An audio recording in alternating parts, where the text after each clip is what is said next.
Saya Muhran, saya akan menceritakan kerajaan Raja Alam di Tanah Berau yang melawan kolonial Belanda. Raja Alam merupakan gelar yang biasa disebut Kepala Sultan Alimuddin sebagai Sultan Sambaliung pertama pada tahun 1810 sampai 1834. Generasi ke-13 dari Aji Suryanata Kusuma, Raja Berau pertama pada tahun 1327 sampai 1401, dan putra dari Sultan Amiril Mukimin Raja Berau ke-17.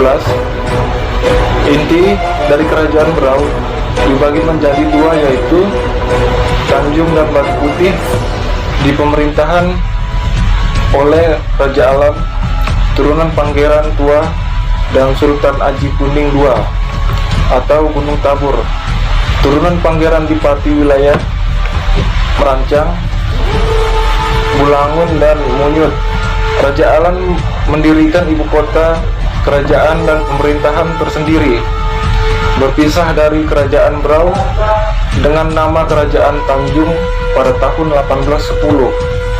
Tanjung yang didirikan ibu kota kerajaan dulunya Kampung Gayam dan Karang Embun, sisa-sisa kampung negeri Swakung, dengan kepala negerinya bernama Si Putunggut, gelar Kahar Jinggi, dan wakilnya Si Balaman, gelar Kahar Pahlawan.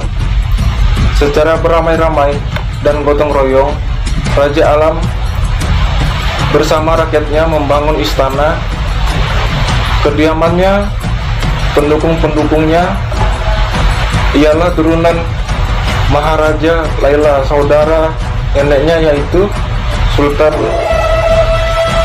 Hasanuddin Murhum di Urat. Mertuanya Pangeran Beta, turunan Raja Maniki.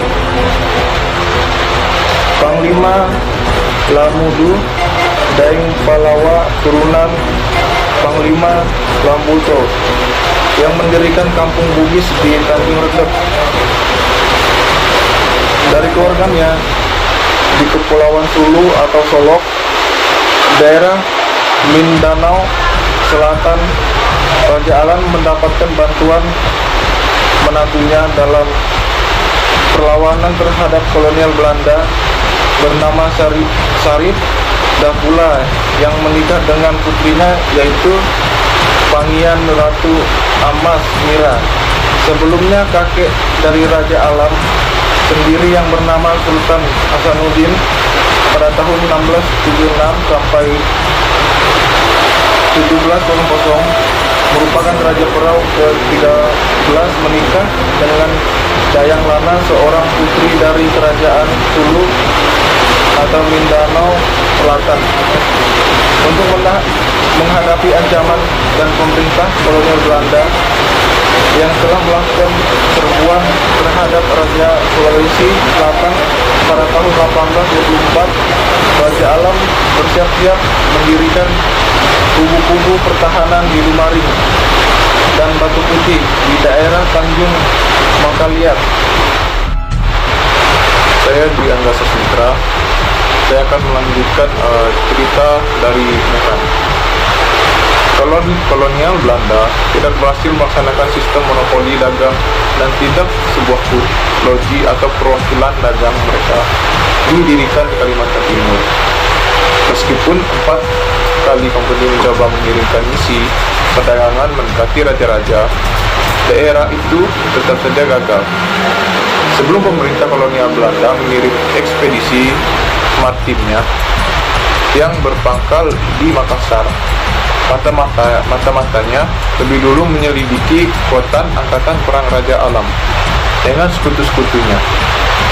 Dengan bantuan kaki tangan penjajah melakukan politik adu domba tahun 1822, 100 buah perahu perang dari Sulu dipimpin oleh Syarif Dapula, menantu Raja Alam, memperkuat benteng pertahanan di Batu Putih dan Lumaring. Perlu diketahui tentang tuduhan pemerintahan kolonial Belanda yang menyatakan bahwa Raja Alam melindungi perompak atau banyak laut Bugis di wilayahnya, dikarenakan pelaut-pelaut Bugis itu adalah kerabat dan pengikut-pengikut Pangeran Beta yang tak lain mertua Raja Alam yang sejak lama bermukim di daerah pantai Tanjung Mangkaliat seperti Biduk-Biduk, Batu Putih, Kalisayan, dan lain-lain. Bahkan sejak Sultan Amir Mukmini pada tahun 1777 sampai dengan 1800, ayah dari Raja Alam telah terjalin persahabatan dengan Peta Torawe, ayah dari Pangeran Peta, yang menuruti berita menuliskan piagam aksara Bugis pada gerbang istana Keraton Ninggiling yang sekarang masih ada. Nilai-nilai kepahlawanan dan semangat jihad inilah yang diwarisi oleh Sultan Amir dan Raja Alam, Sultan Alimuddin.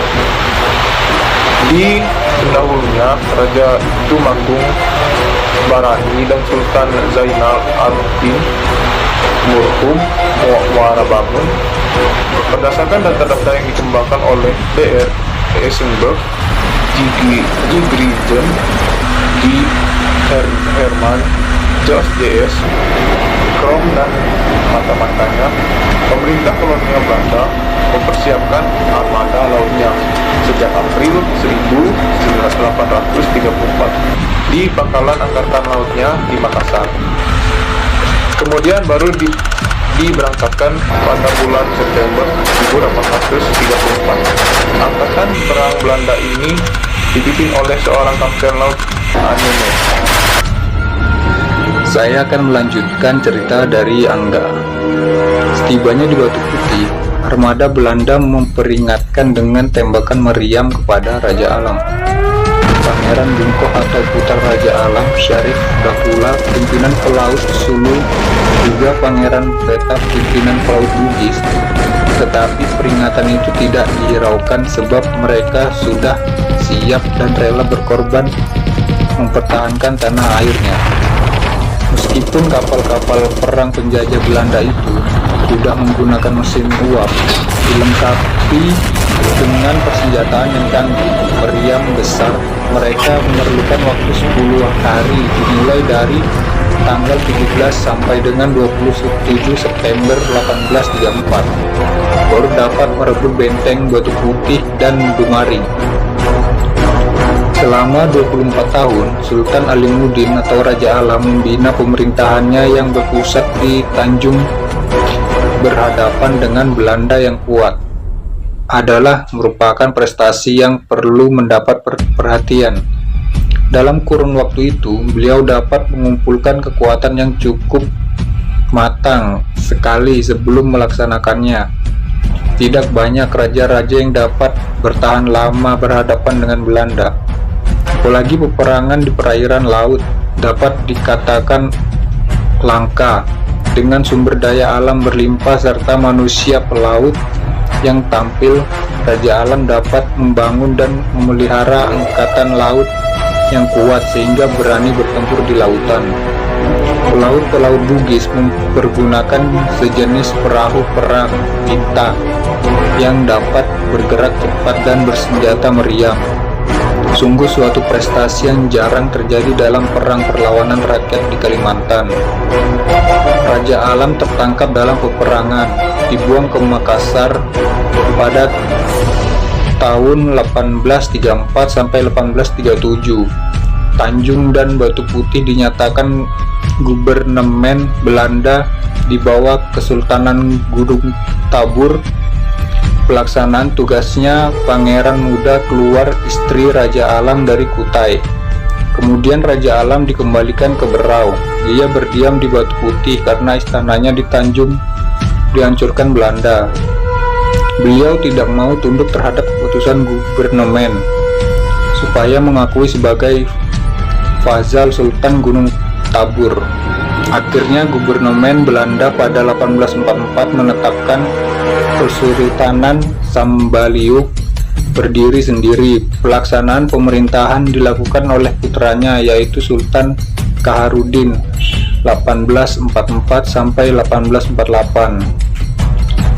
Raja Alam diakui oleh Kodam 9 Mula Warman dalam bentuk dilestarikannya nama Raja Alam pada Yonif 613 atau Raja Alam ditarakan tanggal 20 Januari 1979, nomor skep per 07/3/1/78. Sebelumnya diusulkan menjadi pahlawan nasional Raja Alam terlebih dahulu.